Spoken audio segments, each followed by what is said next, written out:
guys, welcome to a new series I'm starting called Crafty Girl's Guide to Doing Crafty Things, or for short, CGG,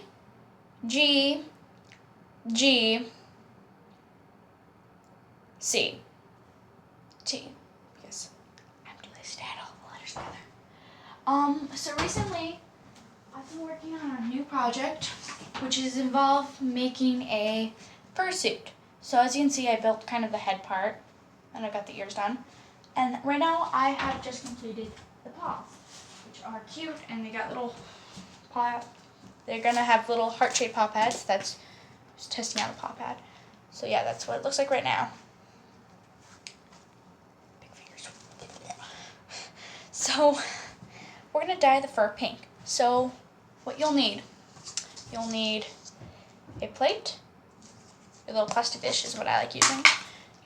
I have white, and this depends on what color you're doing. I'm just dark pink. This is magenta, twinkle pink, and this lighter pink. I don't know. I like the lighter pink a lot, so I'm gonna do this one first. So I'm gonna take about this much light, and you'll need paintbrush. And I have a normal brush that I use. Toothbrush. Toothbrushes work really well, and I have this tooth comb, paintbrushes. So you're going to take, I like using a toothbrush for this, although not that one. The one that's already been used, not my actual toothbrush I use, which, if you don't know, just so happens to be the same exact toothbrush. You can tell which one's been used on the fur though. Okay, so I'm going to get water into this, and you want it to be watered down paint.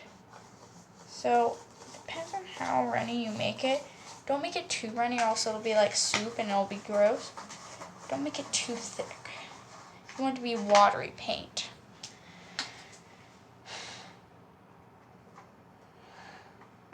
I accidentally made it too runny, so I'm going to put a little bit of the darker kind and a little more of the light kind. Just mix that in till you got a watery paint consistency. And your paintbrush will be covered in goo. So, your toothbrush, I mean. Oops, keep calling it the wrong thing. So, I'm going to get from a new angle. See you guys in a second. So, now you guys can see the fur, what I'm working on. And I'm going to just gently, I'm going to move this so that you guys can see. I'm just going to gently brush it on. And I'm going to do little sections at a time. You want to paint it pretty much all the way across to where you get evenly layered.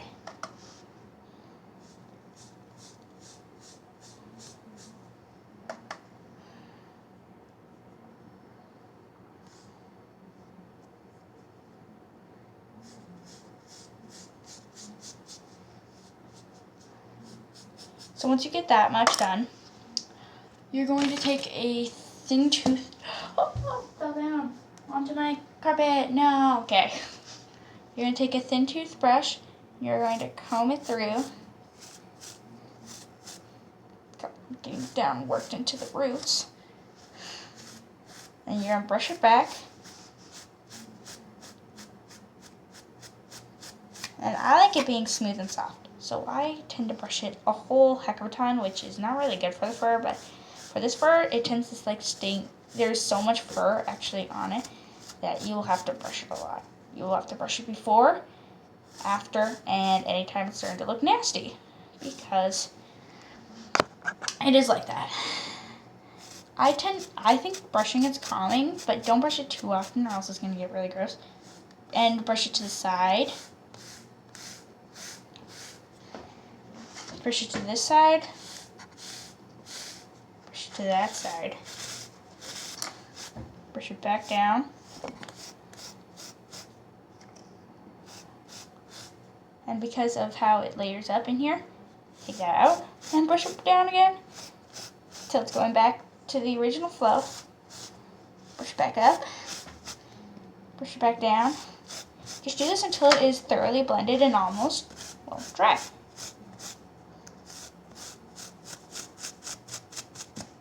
And if it starts sticking together, just tug on it more to get through the very finest roots.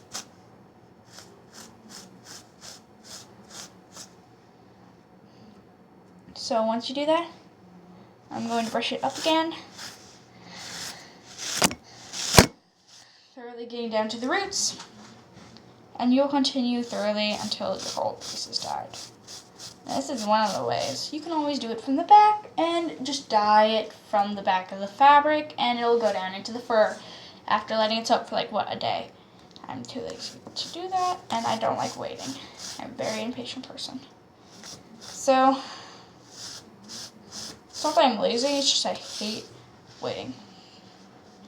So I'll comb it again while it's drying. That's kind of the color that it'll turn out being. I like that color. I think it's a nice, pretty color for the paws.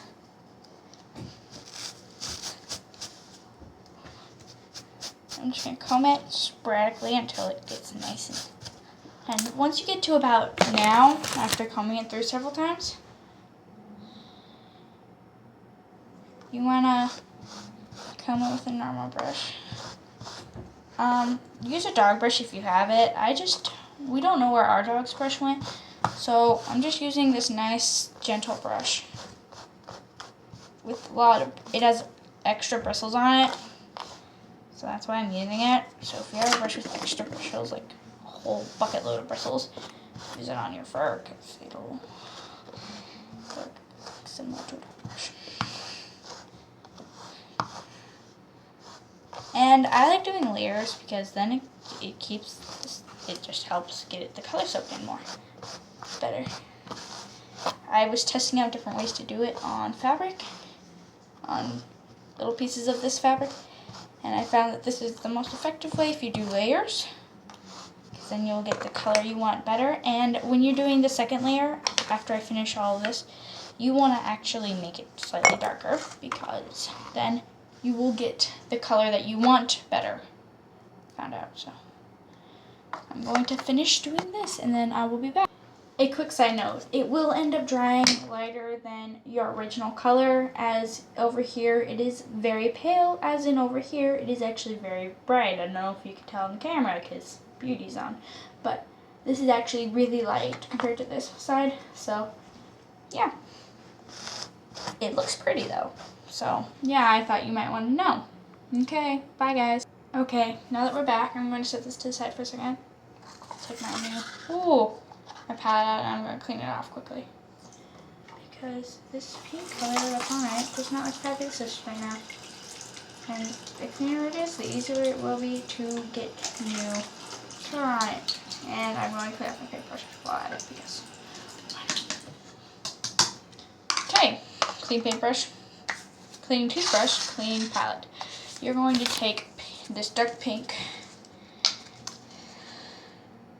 and put a little bit in. And I'm going to take the light pink that we were using previously and pour it in. Use enough that it will be just slightly darker than the color they have there. Mix it. That's about good for me. It is slightly darker. I'm going to take a little bit of water. That is already liquidy enough that it will be liquidy, but I want it to be enough for the whole time. No, it won't be though, so I'm just going to stick with this. Slide it under, slide that under, and take the part that I just finished drying. So I'm going to hang this over the edge a little bit. I'm going to drag this over it. It is going to darken it.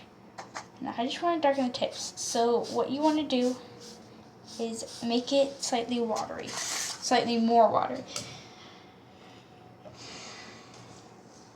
So it just darkens the tips. Now I'm just going to push it over. And it'll actually look pretty cool. So if you do that, you just want to brush it over. Brush it in a few times with the toothbrush.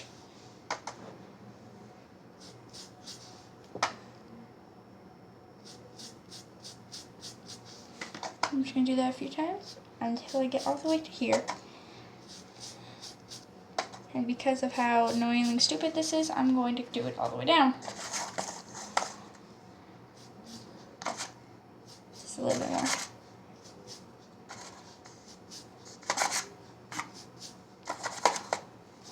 Because this is very uneven coating system, I'm going to start combing up. Just getting the hairs out. You want to comb it, and this will also blend in the darker colors a little bit.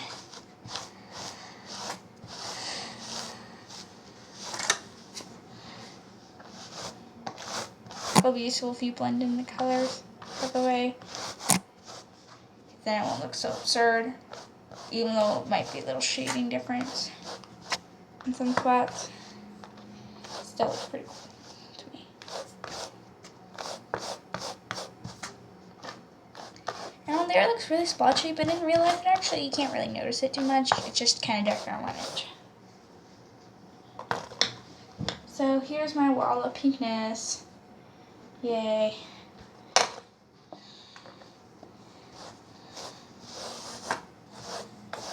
And I'll comb through it a few more times just to get it, you know, really solidified. And I like, after it dries, I like soaking it in water just to keep